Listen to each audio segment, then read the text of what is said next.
So, this next segment, I have a special guest with me. Her name is Emily Halley. Now, Emily, she is a fantastic woman, wife, and she's also an entrepreneurial wife, where she and her husband actually they run a business together. And also, she's very patriotic, very family oriented, and Emily has been a homeschooling mom. In fact, I actually knew Emily's husband before I ever met Emily. But it turns out that Emily and she, along with her kids, came to one of my one of my speaking opportunities where I was speaking about leadership and helping your children.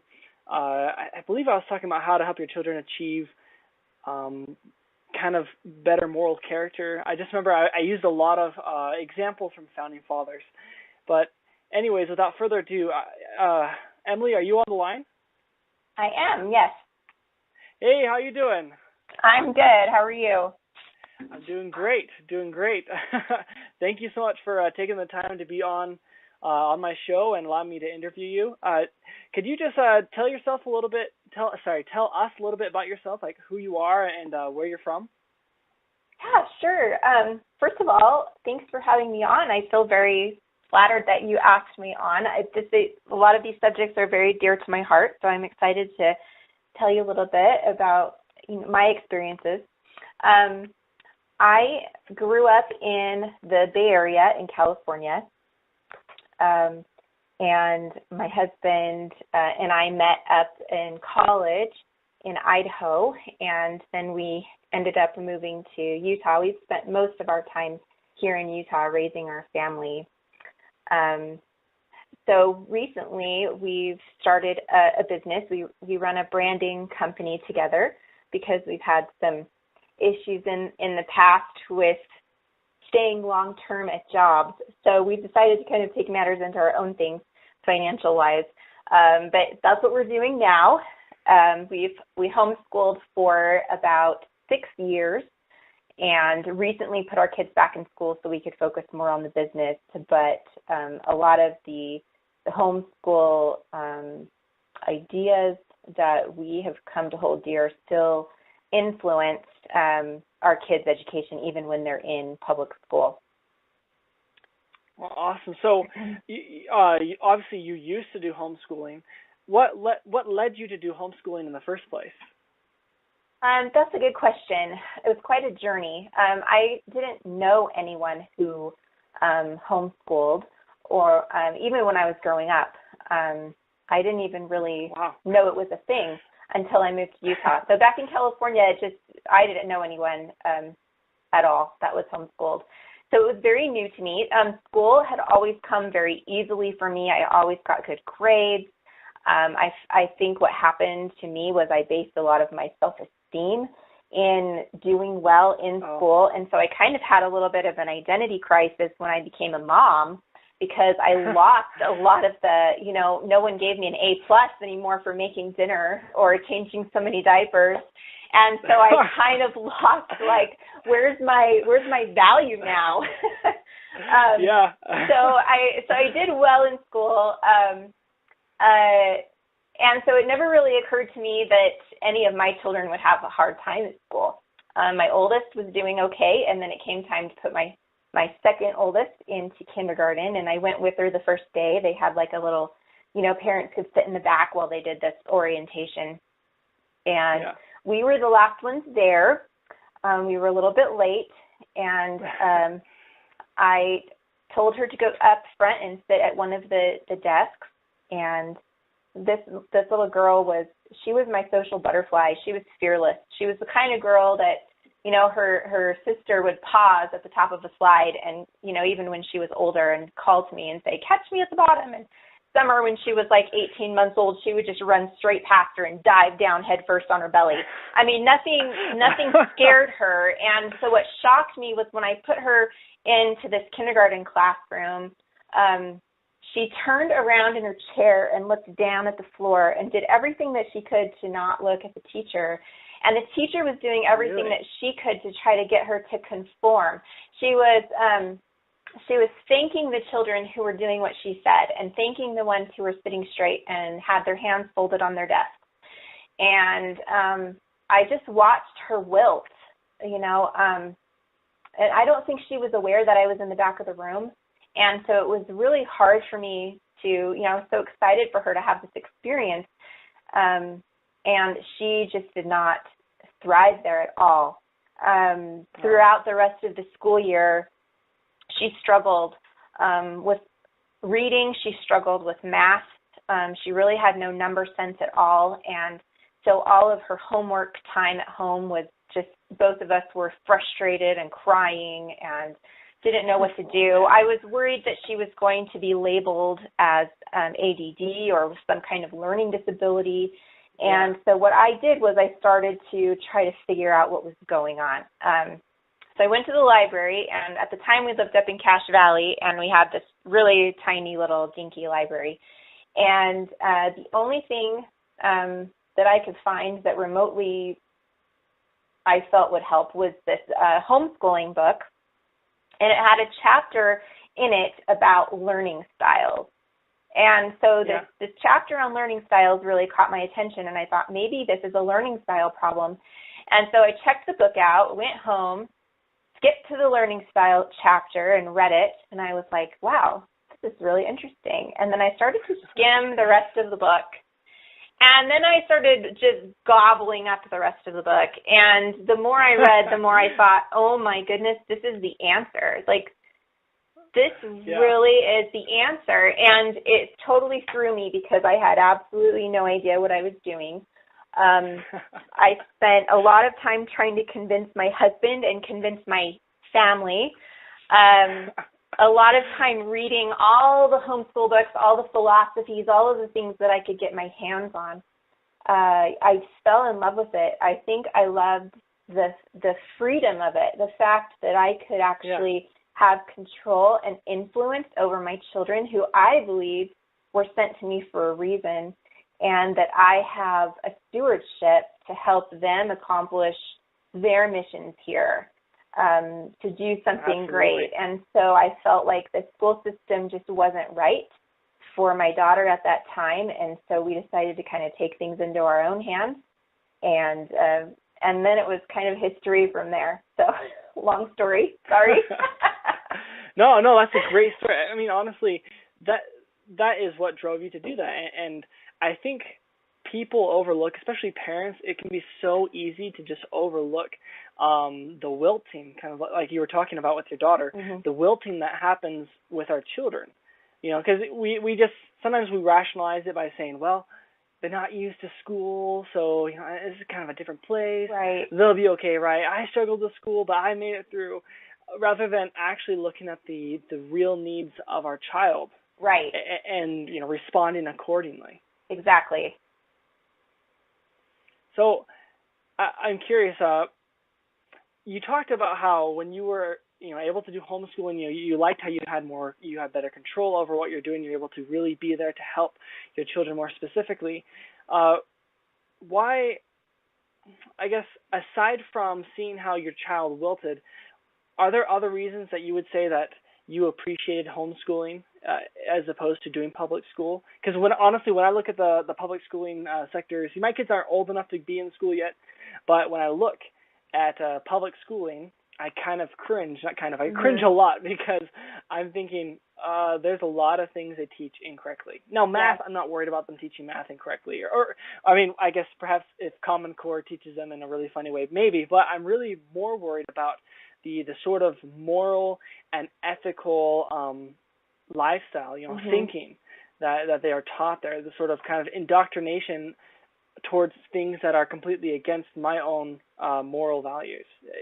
Does that play a factor at all in your thinking? Yeah, absolutely. I think that is one of the huge things that I have come to see. I used to, having had a public education background, I trusted it in the beginning, but then the more I see the world kind of depart from,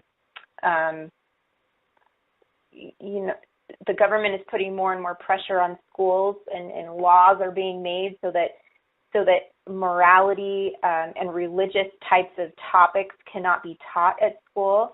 And I think what's happening is that you have parents who have this certain kind of moral fabric that they want to distill in their children as they grow up, but their kids are learning different things at school and they're coming at odds with it. So and then your children are put in a position where they either they're most likely going to believe what the school is telling them and start questioning their parents, and then they start leaving, religion, and we're seeing like 1/3 of people leaving, the religion of their childhood.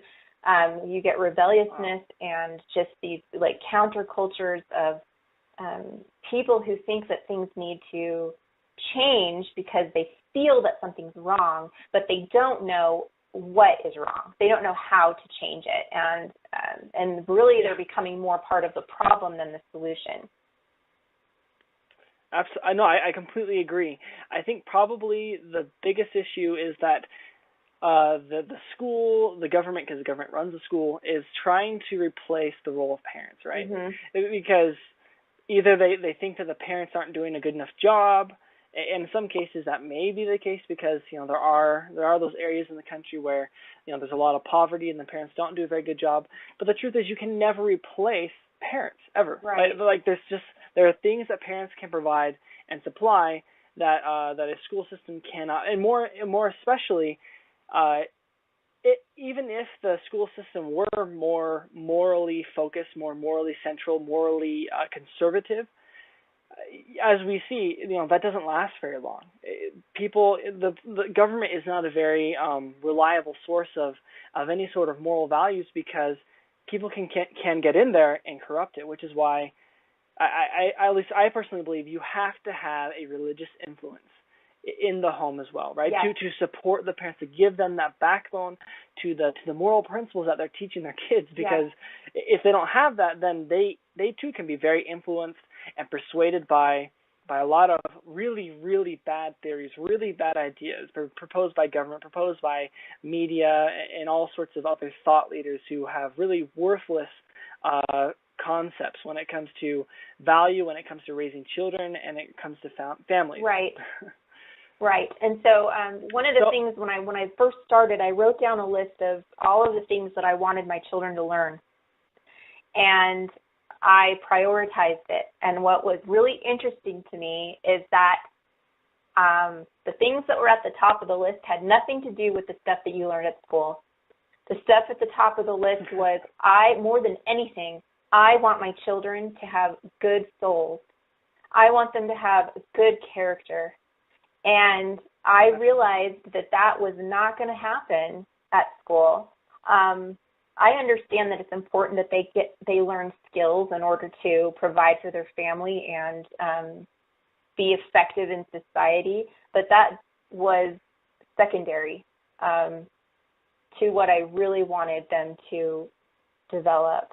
And I think we have generations and so many millions of students, good, solid potential in all of these kids that are graduating every year, but they just don't. They've been fed this story that if all they do is get good grades and go to college, they're going to have this happy, great life. And I bought into that, and then it was a hard reality to meet reality dead on and not feel like I was, school I'd spent all this time at school to prepare for life, and then I felt completely unprepared for life when I got there. I remember my parents dropped me off at college, and we went grocery shopping the day before they were going to leave, and my mom was asking me, well, you could get this to prepare this, and I felt so overwhelmed at the fact that I had never done shopping before. I had never learned how to cook before outside of just a few little things here and there. And all of a sudden I had to take care of myself. And I had this come apart in the middle of Albertson. Like, I don't know what I'm doing. And so, kind of a tangent, but it's just an example of the millions of things that I felt like school did not provide for me. Whereas if I would have spent more time at home with my family, learning more real life skills as well as character building skills, because I think as we we face trials and challenges in our lives, we can't just fold like cheap tent and go home crying. Like, we really have to have that backbone to be able to stand on and stand up and try again and feel like that we have a purpose and a mission in our lives. And I just feel like school doesn't do a very good job at that. I believe that there are certain Agreed. teachers that out there that do a better job as acting like mentors to students. Yes. But I also feel like more and more they are feeling like they have less and less freedom to influence their students because of government control. And so I think that's part of the problem. You know, I don't have a problem with teachers per se. I do have a problem with the government telling teachers what to do instead of parents asking teachers to support their children in local ways, you know, and things that the community is concerned about. Certainly, that's exactly kind of the point of having, you know, schools in your local area, right? To be able to even have parent-teacher conferences or anything else like that is to allow the teacher to know how to cater to your children. But it's becoming,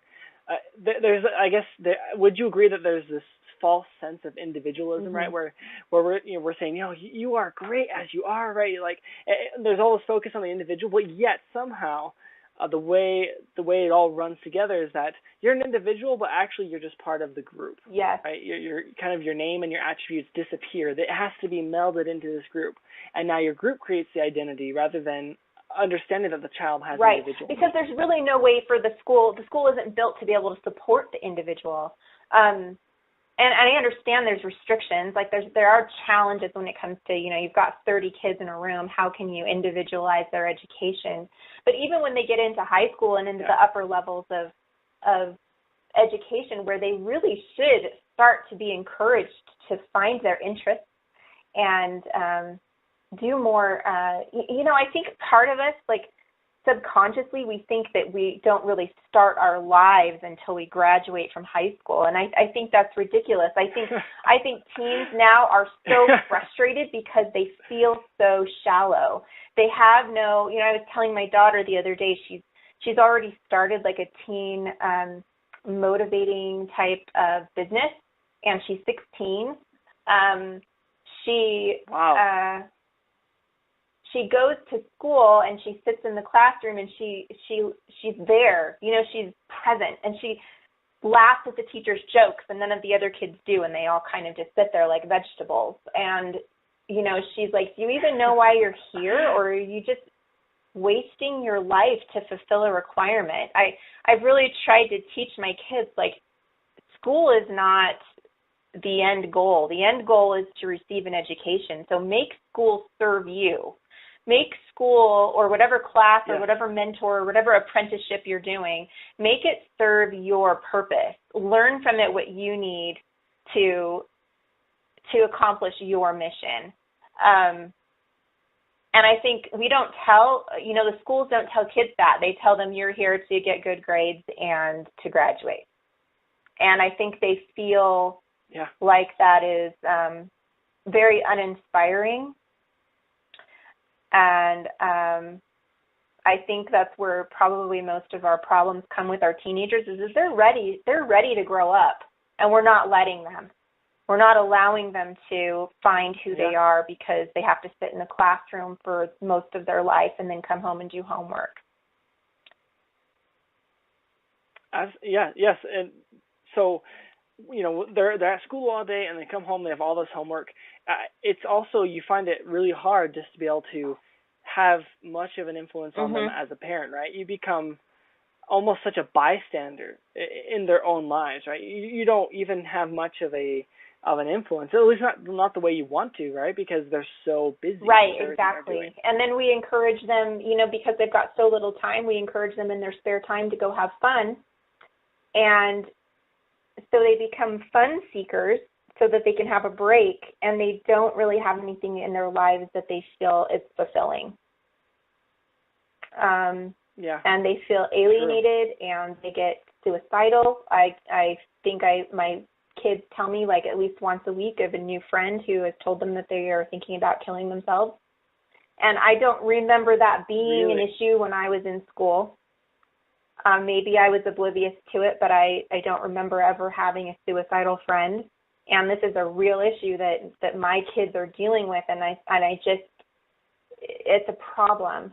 And I think what parents are realizing, I think why the homeschooling movement is growing, is that parents are realizing that there is something wrong, and that they are remembering that they have a stewardship. Maybe, just maybe, these experts aren't the experts for their kids. And so that they're realizing that they need to take that control back, that should be their right to be able to decide in what ways and where their children are educated and what they're learning. Yes. Now, I want to ask you, what do you feel are some of those things? Because, we've been talking about, the government being kind of a problem in schooling, and there's been several different principles and problems that we've mentioned. I'm curious to know, what are some of those things that you feel America has forgotten or deviated from that we need most? Well, I tell you, the thing that I latched onto was the concept that I read in The Well-Trained Mind by Susan Wise Bauer. And she talked about how history became the backbone of everything that she taught in her curriculum. And I thought that was really interesting because I don't really remember very much from the history that I learned in school. There are a couple things that I remember because I had teachers that taught a few things well, but I really didn't have a broad understanding of history, and I had never really been taught to apply the lessons and the patterns from history to our current day. And so I took her advice and I did the same thing. We structured our studies with history as the backbone. So we did history and then studied all of the other subjects in that historical lens. So we started with ancient history, and we learned ancient history, and then we did science that the ancients would have learned. So we started with things like astronomy, a little bit of biology, things like that, and then we also did literature, tried to do literature types of things from the time. We learned like cuneiform writing and studied hieroglyphs and, things like that.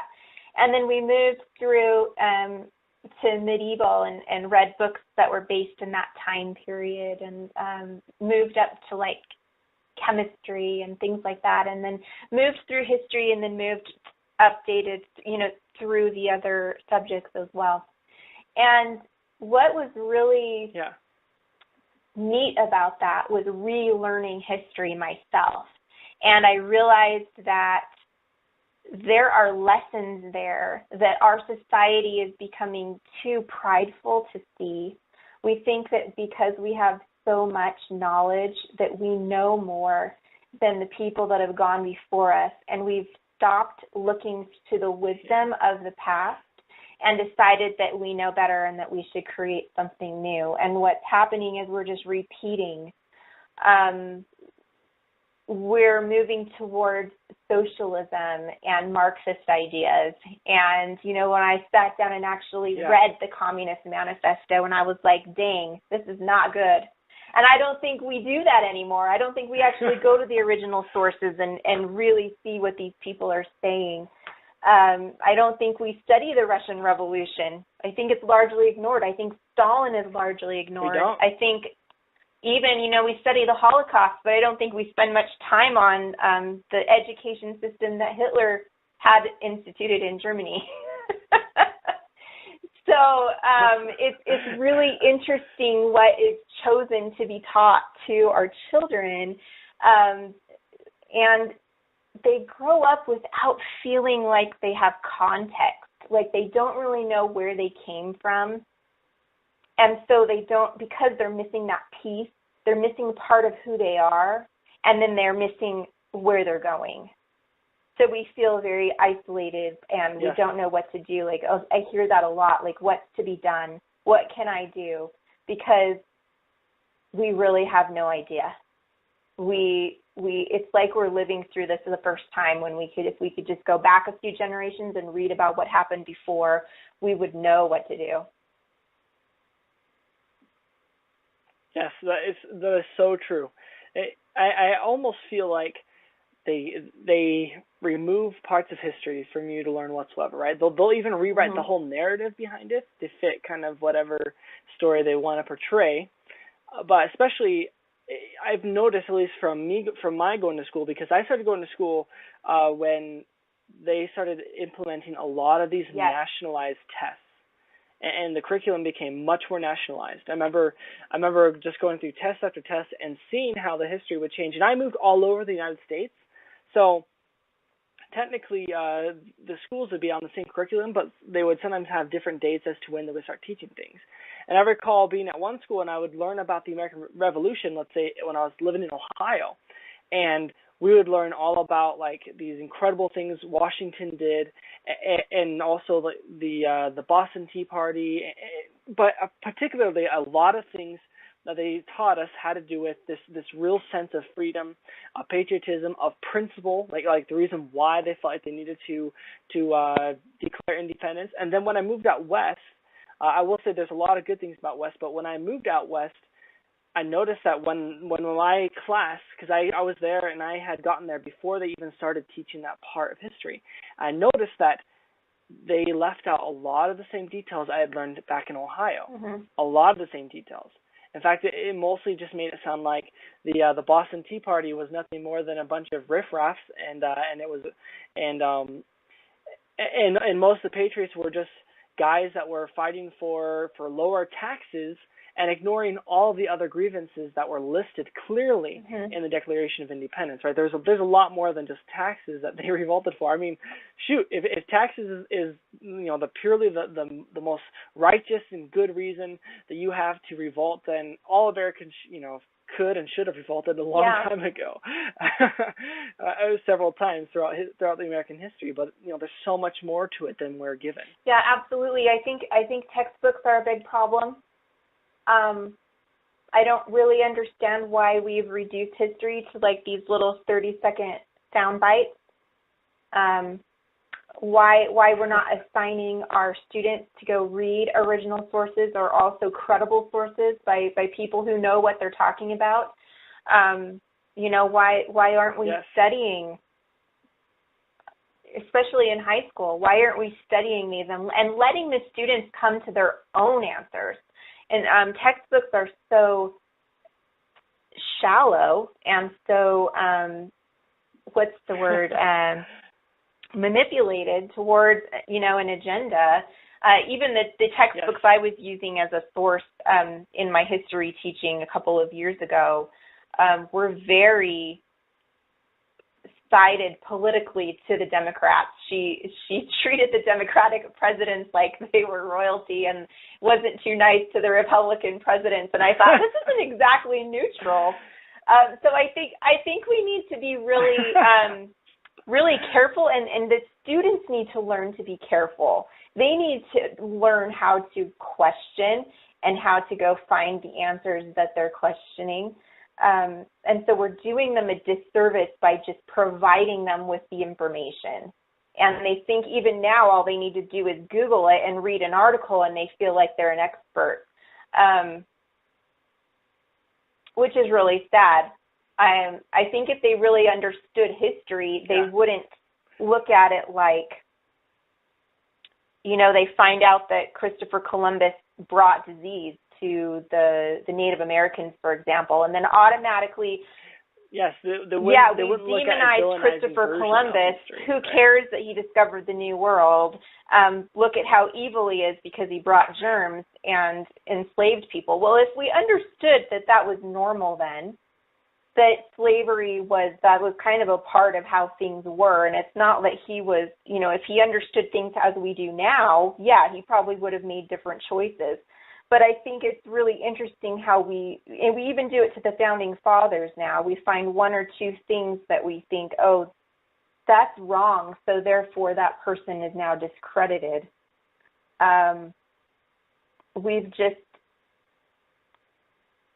We've lost our, all of the good things that came from those people, and now everything that they write and everything that they thought, we now discredit. So I think those are some of the things that concern me. Yeah. Thank you so much for being willing to take time and be on my show. I would love to hear anything that you have to share. Is there any last words that you would like to share? I think the thing that I encourage people to do the most, because I don't think that homeschooling is right for everybody, but I think that every parent can prayerfully think about each of their children and help them make choices that will really positively benefit them. Whether that, for my middle daughter, it ended up being we invest greatly every month to keep her in a dance program that I feel has really developed her character.